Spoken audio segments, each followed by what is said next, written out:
इससे पूरे देश का नुकसान हो रहा है। भूख हड़ताल और ये अनशन वगैरह से, रोड जाम वगैरह से देश का नुकसान हो रहा है। इससे कोई फायदा नहीं है। उपाय होना चाहिए, सब आदमी बैठे और बैठ करके उस समस्या पर बहस करके क्या जाए। ये भूख हड़ताल अभी आप देख रहे हैं सच कहाँ तक मेरी मौजूदगी आज मधुबनी जिला सिविल कोर्ट में है। हमारे साथ अधिवक्ता लोग बैठे हैं कि नीट की जो है छात्रा लोग जो है बेरहमी से पिटाई खा रहे हैं, मार खा रहे हैं। आइए उनके बातों पर कुछ बातचीत करते हैं कि क्या मामला है और क्यों ये छात्रा इस देश में मार खा रहे हैं। सर क्या कहना चाहेंगे, नीट के छात्रा जो है अभी पटना में धरना प्रदर्शन कर रहे हैं, खास करके मधुबनी में भी और दिल्ली जंतर मंतर पर, उसके ऊपर आप क्या कहना चाहेंगे? देखिए, हमारा ये कहना है पेपर लीकेज के बारे में, ये सिस्टम की गड़बड़ी है। जैसे हम लोग का सिस्टम है, जिस सिस्टम में करप्शन है तो उसकी पूरी जिम्मेदारी सरकार पर है। अगर सिस्टम में कोई डिफेक्टिव है, सिस्टम में कोई अगर खोट है तो उसको सरकार करेगी सही। कोई भी सरकार है, किसी भी पार्टी के उसको सिस्टम सही करना पड़ेगा। तो सिस्टम में इस बार वो गड़बड़ी पकड़ाई है तो सरकार ने आश्वासन दिया है कि भाई इसको सही करेंगे। तो लोगों को समय देना चाहिए सरकार को, और उसमें जो दोषी पाए गए हैं उन लोगों को सरकार ने आश्वासन दिया है। जो लोग फास्ट ट्रैक कोर्ट में स्पीडी ट्रायल चला करके उन लोगों को सजा करवाया है। तो जो उपाय है वो तो हो ही रहा है। कोई भी सरकार है, अभी जो विरोधी पार्टी लोग इतना रेजोल्यूशन के लिए हंगामा कर रहे हैं, शिक्षा मंत्री जो 12 साल के बाद, लेकिन ये सही बात नहीं है।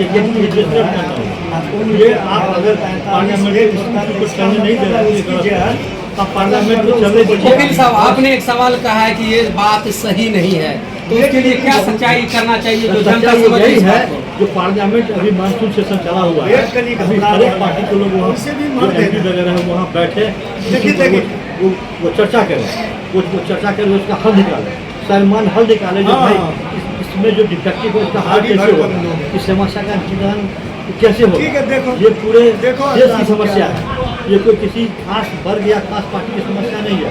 ये नौजवानों के, ये पूरे देश का समस्या आप बता रहे हैं। तो क्या संविधान के अंदर, ये कानून के अंदर इस तरह का बात था कि अगर जनता या परिवार के सदस्य कोई धरना करे या आप भूख हड़ताल करें तो क्या उसके लिए सरकार उसके ऊपर आना चाहिए या नहीं आना चाहिए?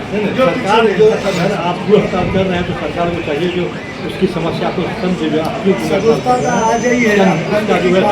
का निदान करने की कोशिश करें, उन लोगों को बुलाएं, उन लोगों से बातचीत करें और सहमत बना करके।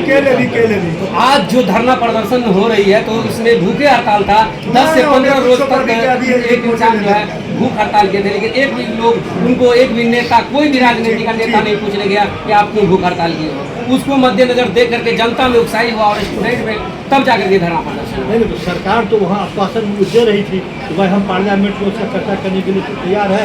आप पार्लियामेंट में आपके जो रिप्रेजेंटेटिव हैं वो तो बैठे हुए हैं, समस्या करके जो हमसे क्या उपाय होगा वो लोग सलाह दें। लेकिन वहाँ जो अनशन धरना हो, वो लोग इस बात पर अड़े हुए हैं कि नहीं, शिक्षा मंत्री पहले इस्तीफा दें। इसी बात पर चीज है और सरकार उसके लिए तैयार नहीं। सरकार कह रही है कि कोई भी अगर कोई भी पार्टी की सरकार आएगी तो वो समस्या का निदान ही करेगी। हम भी वही कर रहे हैं। जो कोई सरकार अगर रहती हमारे मर्जी की, इसीलिए सरकार कह रही है जो शिक्षा मंत्री का जो रिजाइन है वो समस्या का निदान नहीं है।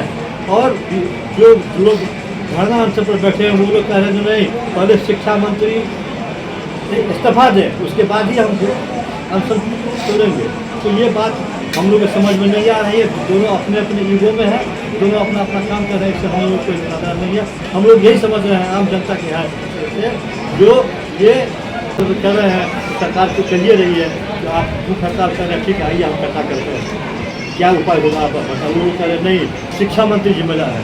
अगर वो अनशन करने वाले अगर ये बता दें तो शिक्षा मंत्री का भी नीट पेपर लीक में हाथ है, तो शिक्षा मंत्री क्या करने के लिए तो नहीं बता रहे हैं। वो लोग कह रहे हैं जो क्योंकि वो शिक्षा मंत्री थी, अगर नीट पेपर लीक हुआ है तो शिक्षा मंत्री की जिम्मेदारी बनती है, वो रिजाइन।